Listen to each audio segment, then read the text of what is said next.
Yan po, good morning, Pau. Morning O, po. kamusta na? Okay lang po. Yan. Yung ano, 'di ba, nag-usap tayo na magkakaroon ng PDM yung team ko na Team Ed Pau Solid Group magkakaroon ng feeding program. Yan na okay lang ba na makasama ka sa mga feeding program ng Siyempre naman, yes. bakasyon, 'di ba? Opo, Bakasyon. bakasyon po. Yan, kasi marami nagtatanong bakit bihira kang mai-vlog ngayon kasi nga busy. Pero maraming natutuwa pagka nandun ka sa Velvet Sa live box po. o sa live selling. Yan ano masasabi mo doon? Isa na si Deli Fraser Ay, wow. na yun, kung natatandaan mo, kung nababanggit mo yung Deli Fraser, kung umorder ay isang damakmak, Opo, opo. 'di ba? So, ano masasabi mo kay Madam Deli Fraser? Ay, siyempre po, salamat po sa order kahit, siyempre po yung iba po kasi pag na-order dun, binibigay lang din sa Angel, sa ganyan. So, parang na-appreciate po namin yun kasi part na rin po kasi dun, natutulungan na rin po kami dun, nakakadagdag na sa allowance namin. Minsan pwede sa school, ganyan. Kaya po, maraming salamat po sa pagsubaybay and pagbili mo po sa Velvet Box. Yung kay tungkol naman kay Edwin. Kumusta naman si Edwin? Okay lang. Ah, Okay lang po. alam mo, tuwan-tuwa sila pagka kayong dalawa ni Edwin. Yung maraming halos maubos lahat kagad yung online selling ninyo pagka kayong dalawa ni Edwin, di ba? Opo. Yan, kasi tuwan-tuwa sila sa tandem ninyo na si Edwin ay sobrang tahimik. Ikaw naman, talagang all out ka, outspoken ka, talagang sasabihin mo kung ano yung gusto mong sabihin. Doon sila natutuwa sa'yo.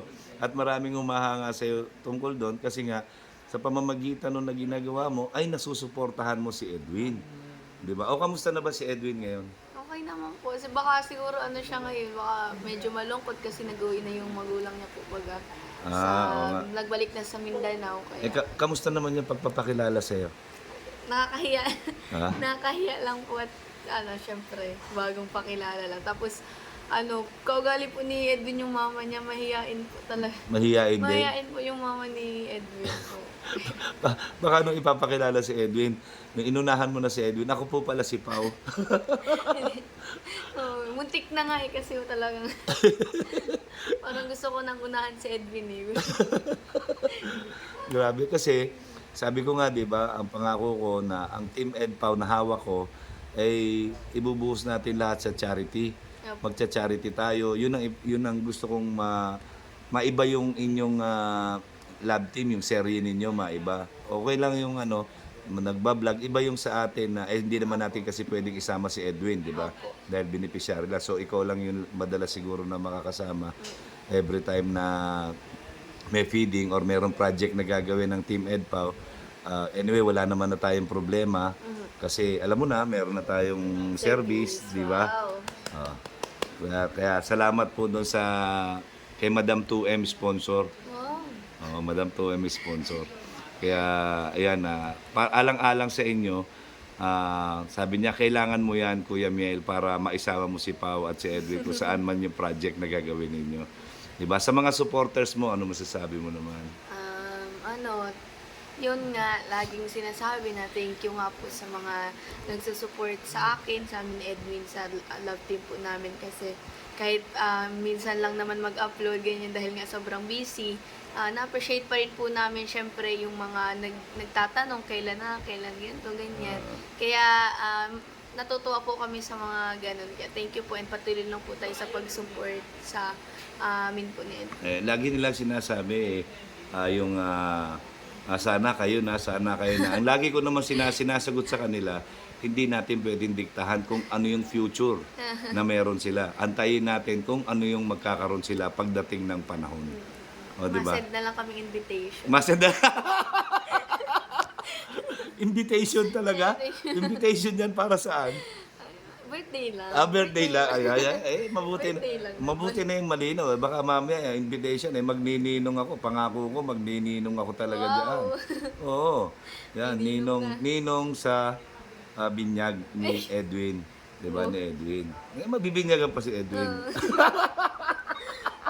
Late na nabinyagan. Late na nabinyagan. Hindi, joke lang po yan. Pero natutuwa po ako nakita natin si Pau. Kahit na araw-araw na nandito ako sa kanila, hindi ko po ito nakikita. Ito po yung typical na sabihin nating babae na lagi lang po talagang nasa loob ng bahay ito. Hindi man ito napagkikita. Bihirang-bihira ko lang po talaga ito nakikita. Pag may labas lang yan, pupunta siya doon sa kabilang, yung sa kapatid niya, kay Kalinga Prab. Doon ko lang nakikita lumalabas po yan at saka nung pumapasok. Ngayon walang pasok, hindi na natin siya napapakita. Hindi na Yan. hagilap.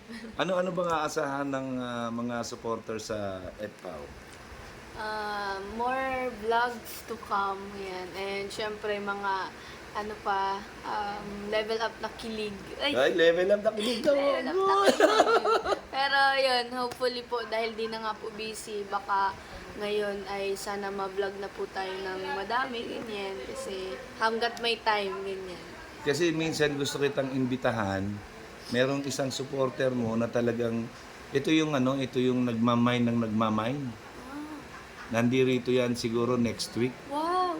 Minsan siguro imbitahin kita, siguro for dinner, ganyan. Gusto kanyang makita ng Sige po, personal. okay lang po. Diba? Wala naman, huwag mong intindihin ng service. Ano mo naman, meron tayong service. Meron na tayong service. Wala na tayong problema kahit saan tayo makarating yan. Pwede na yan. Meron na eh. Yan, hindi kagaya dati, pahiram-hiram lang tayo. Yan.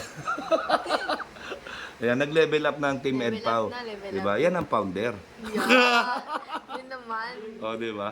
Yan, kaya, ayun. So, abangan nila yung feeding program na gagawin natin sa tribo ng Manide.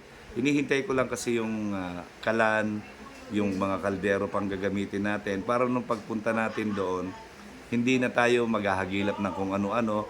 Pagka umalis tayo dito, ang bibili na lang natin ay yung lulutuin natin. Pagdating doon, luto na diretso, siyempre ang content natin na cooking at saka yung feeding. So, siyempre ikaw, siyempre mag-ano ka rin, mag-vlog-vlog ka din doon siyempre dahil Pwede. tayo yan eh. Iisa lang tayo. So, kaya sana matuloy, pero palagay ko next week 'yan. Sige. Pag nandito na si Madam. Sige. Wala, sakto wala po akong schedule next week na. No, next week 'yan kasi parang 22 or mas earlier pa sila makakarating and then ihahatid ko sila sa Manila. Ayan. Ay, siyempre may service na eh. Ay! Nakakahatid-hatid na sa malayo. Oo, makakatid-hatid na tayo sa malayo. Kaya laking pasalamat natin. So sa mga nangangarap po, yan maghintay lang kayo, magdasal kayo, gumawa lang kayo na mabuti sa kapwa. Ang blessing darating yan sa hindi natin alam, so sa hindi natin inaasahang panahon, oras at lugar. Diba? Bigla na lang darating sa atin yan. Ano masasabi mo doon? Yun, parang dahil nga po hindi natin alam yung mga mangyayari sa future, dapat anuin lang natin dahil nga po charity din tayo, charity vloggers, that mag-focus po tayo sa kung ano yung meron ngayon kaysa mag-alala kung ano yung meron bukas or sa future. Tama. Basta tuloy-tuloy lang ang paglingap, di ba? Kasi Siyempre. one kalingap, One family. one family, di ba? Maraming salamat, Pao, ha? po. Yan, thank Thank you. you po. Okay, salamat, Pao. Bye-bye po. Bye.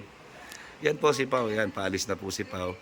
Yan, natsambahan natin. Yan, si Pao na-interview natin kahit konti. Sana po napasaya natin ang mga ang mga supporters ng Team EDPAO. Yan, suportahan po natin, i-marathon po natin lahat ng mga i-upload natin.